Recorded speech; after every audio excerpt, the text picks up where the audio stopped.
Welcome to the kbbreview podcast. I'm Andy Davis, and this is a very special bonus episode, you lucky people. It's a great one for anyone interested in the latest trends and products in kitchen, bedroom and bathroom design, as I'll be talking to Aimee Fletcher, the Decor and Product Manager for Egger. We're going to find out all about her new ranges, how she gets her inspiration and ideas, and how that translates into products you designers can specify in your projects. It's really interesting, insightful stuff, so don't go anywhere. Yes, this special episode is brought to you by our friends at Egger UK. They are, of course, a global manufacturer of wood-based materials and products used across the kitchen, bedroom and bathroom sector. Their new Decorative Collection 24 Plus is available now, and you can hear all about it in this very podcast and find out more at egger.com. That's EGGER.com, and that link is in the episode description. So, as promised, here is Aimee Fletcher from Egger. Hello, Aimee. Hello, nice to meet you. Well, it's very nice to meet you too. Let's start with the most obvious question here, because some people might live under a rock or something. Fill us in on what Egger do in the UK. Just fill us in on the brief background of Egger.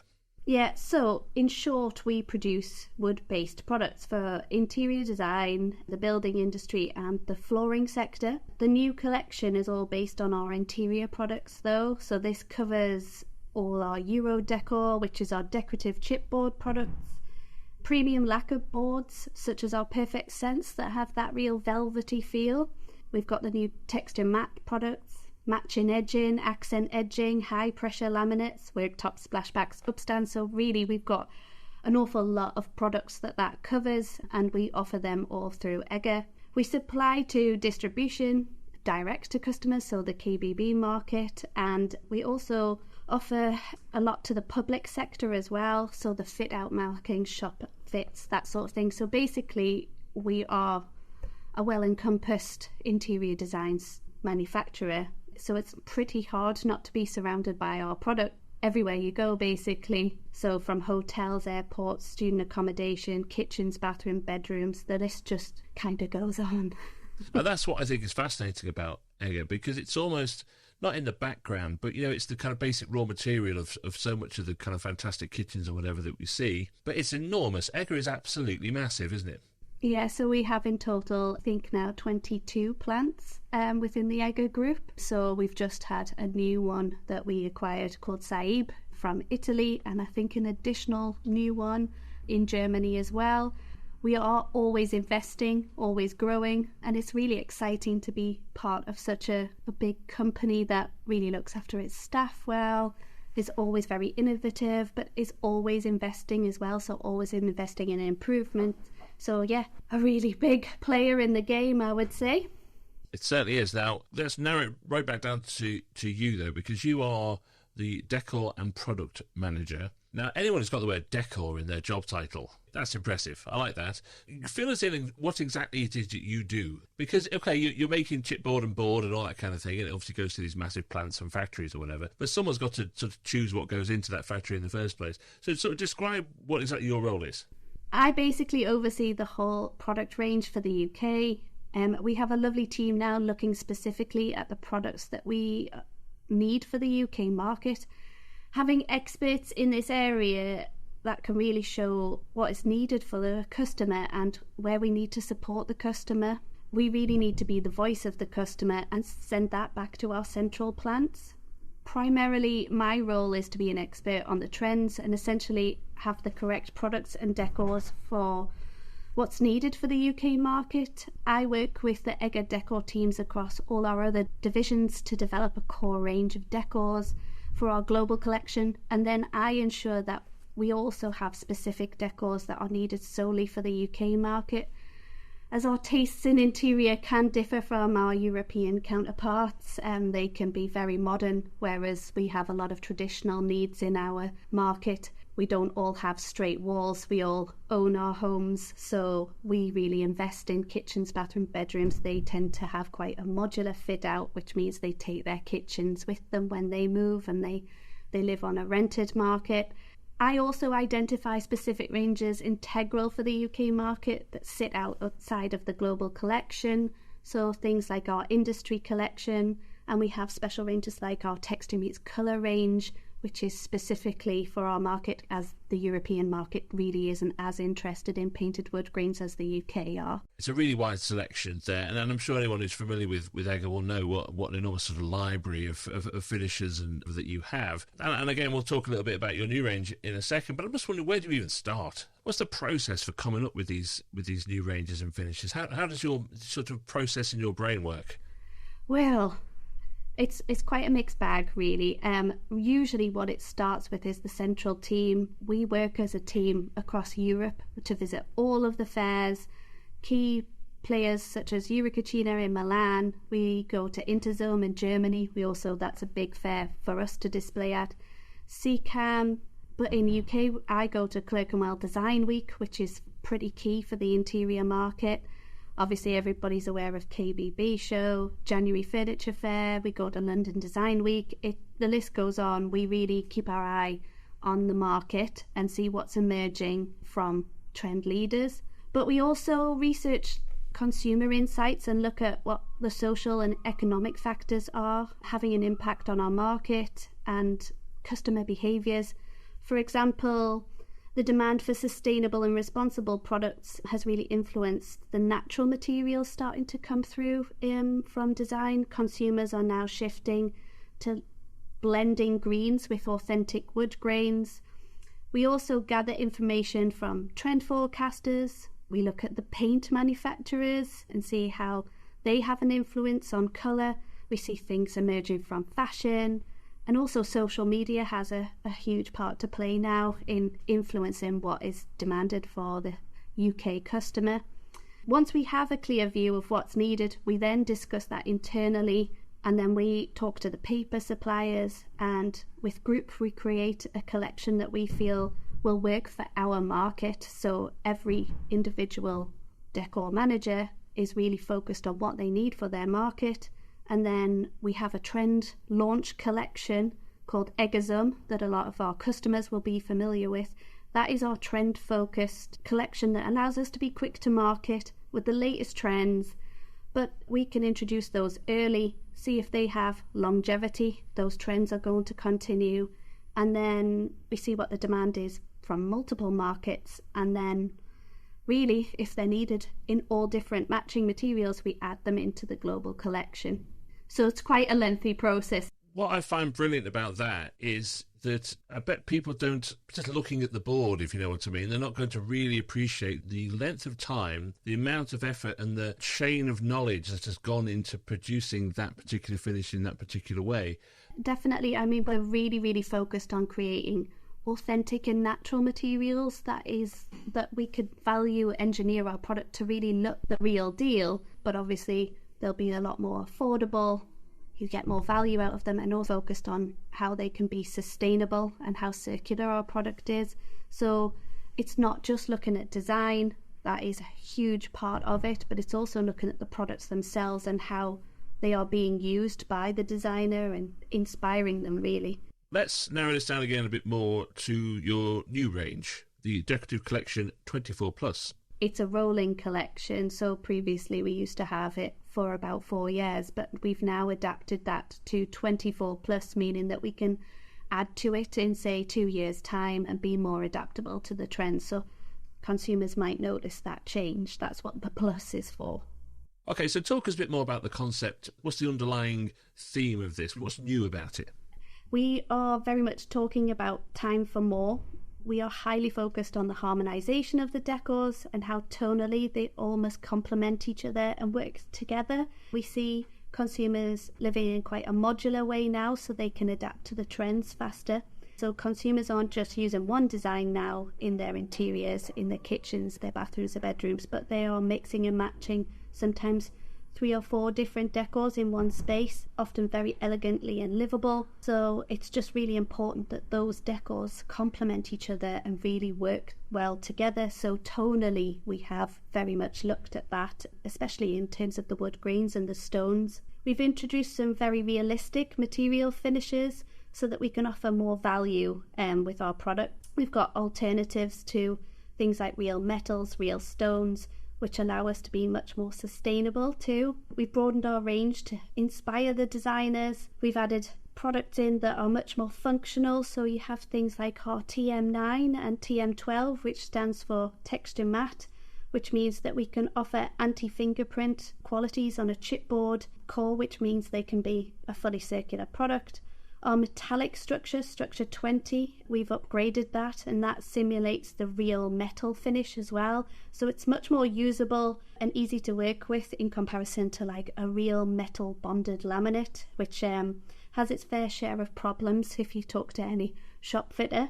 We have now also revamped our worktop collection too, so we've added in some much more authentic materials such as solid timber and stone. Like I said, incredibly authentic, much more realistic than where we were previously, so customers can really swap those out for a solid stone or a solid timber worktop, and they're very, very realistic. So I would think the core key message really is authenticity and natural is key to the customer, but the customer wants more value, and so it's important to us and very much the focus behind the new collection. Right, so there's a lot of thought and ideas in the concept behind that new collection there, but can you just give us a little bit more detail on the types of finishes and products that designers might be able to see and choose for their projects? So in the new collection, we've really introduced some new exciting and different new structures and finishes to our collection. So Structure 76 is our new stone structure for the UK market. It really adds an authentic stone surface, which is it's incredibly matte, and it complements a lot of our new stone decors. This also crosses over into our worktop collection, so it allows the customer to mix and match with frontals depending on the scheme that they're trying to create. So just very different for the UK market. We've also added in a metallic finish, which is our FT20. That is a new and improved version of something that really already existed in our collection, but really came from the European market. But now we're starting to see a lot more metallic finishes coming through, and we've really improved on that so that we can really add value to the products as well. Structure 20 has a really improved sheen and brushed effect, so it really truly mimics a metallic. Structure 40, a lot of the market might already be aware of this because we had to introduce this early due to demand on our Casella oaks, but it's a really deep matte texture that looks like a veneer panel. It's almost impossible to actually tell it apart from real wood, so it's just really much more sustainable and affordable than what a real wood veneer would be. And we've got a full new range of what we call our TM products, which are a new matte lacquered product for our Perfect Sense range. So the lacquer softens the light and you don't really get that reflection, so it creates a real cozy feel. It's a really premium finish, but now it's actually on a chipboard core, so it means that it can be fully recycled. Isn't it interesting that trend for those natural finishes, those realistic finishes, just sort of goes on and on and on? And it's obvious that what's great about the way you describe it is how much you talk about listening to your customers and really understanding what it is that they are looking for and answering those questions for them. What's the end game for this finish, do you think? How realistic can we get?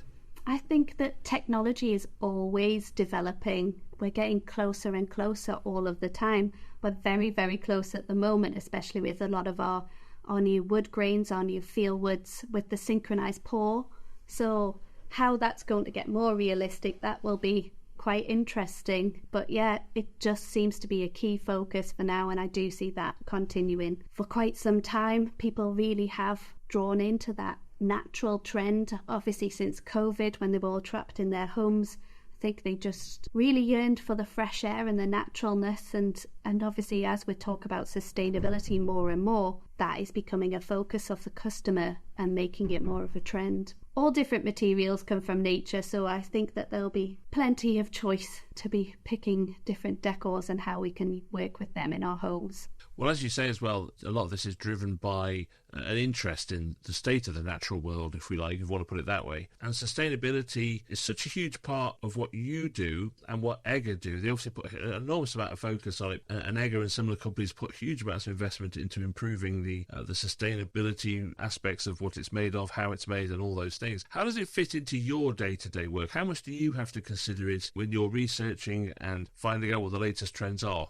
We obviously know that sustainability is a key factor, especially for the next generation. I would say it's been the core part of what Egger does. Basically, it's what we're founded on. We have Fritz Egger Senior, who I think our core key message is wood's far too valuable to throw away, so we very much focused on making product out of wood chips, sawdust, all the byproducts that really come from the rest of the furniture industry. We very much talk to customers on a daily basis about sustainability, about the circular economy of our product, because it's becoming much more of a huge part of what we do. Customers very much want to know our message, what products can be recycled, how often can they be recycled, and we also help them tell their own story, so we can always work with them. It's very difficult to say straight off the bat we are going to be fully sustainable. It takes a little bit of time, it takes baby steps, but I think you have to be very open and transparent in terms of telling customers about